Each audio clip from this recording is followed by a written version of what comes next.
আসসালামু আলাইকুম এভরিওয়ান। আমি আয়রার মা। আজকে আমি রান্নাম ডিম বোনা, ডিমের লগে দিমো আলু, আর তার লাগে আমি এখানে একটা পেঁয়াজ বেরেস্তা করে রাখবো, যাতে আমি তরকারিটা রান্না করার পরে বেরেস্তা করা পেঁয়াজটা তরকারির উপরে দিমো, যাতে কালারটা সুন্দর হয় এর লাগি। সো আমি আস্তে আস্তে রান্নাটা স্টার্ট করলাম, আপনারা একটু লগে থাকবা। তো বন্ধুরা, আমি পেঁয়াজটা বেরেস্তা করিয়া রাখার পরে এখন আমি ডিমগুলো দিলাম। আমি ডিমটা দিলাম, দেবো একটু হলুদের গুঁড়ো। এখন আমি হালকা একটু মরিচ গুঁড়ো দিয়ে দিব।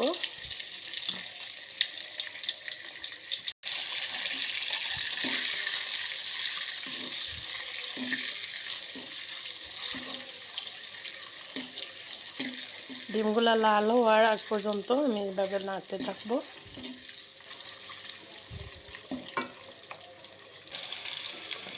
বন্ধুরা, আমার ডিমগুলা সুন্দর ফ্রাই হয়ে গেছে।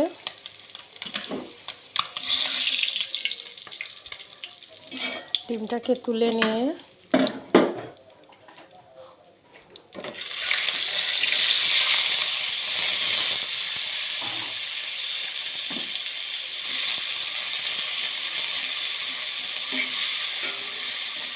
আমি এখন আলুটাকে ফ্রাই করতেছি।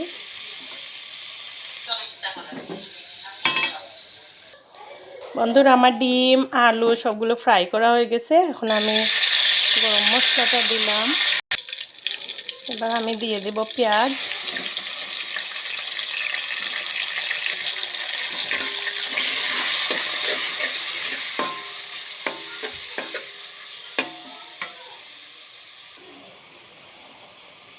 এবার আমি মশলাটা দিলাম একে একে। প্রথমে হলুদ গুঁড়ো দিলাম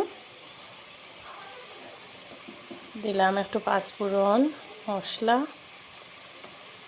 দিয়ে দিলাম মরিচের গুঁড়ো। মশলাটা কষিয়ে নিব, তারপর আপনাদের সাথে আবার দেখাচ্ছি। দিয়ে দিলাম সামান্য পরিমাণে টমেটো, কাঁচা টমেটো।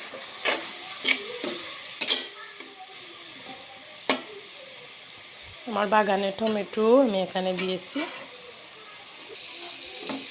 আমি এখন একটু পানি দিব।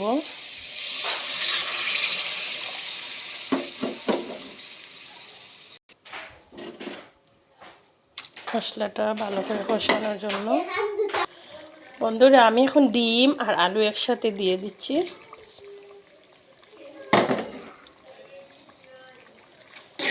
ভেজে রেখেছি দুটাকেই ভালো করে।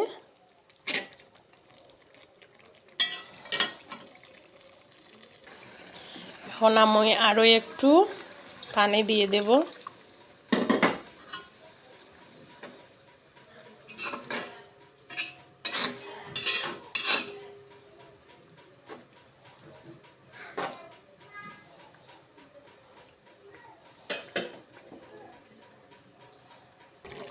বন্ধুরা, আলহামদুলিল্লাহ আমার রান্নাটা প্রায় শেষ হয়ে গেছে।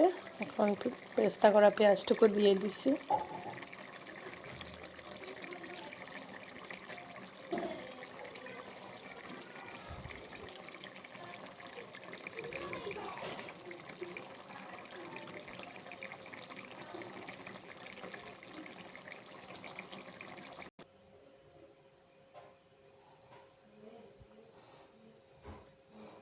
দেখুন বন্ধুরা, আলহামদুলিল্লাহ কালারটা নাইস হয়েছে। তো ভালো থাকেন, আর আমি আয়রার মা। আমার সাথে থাকেন, আমার চ্যানেলটা লাইক অ্যান্ড সাবস্ক্রাইব করবেন প্লিজ। আমার ছোট ছোট কিছু আইটেম আমি আপনাদের সাথে শেয়ার করব।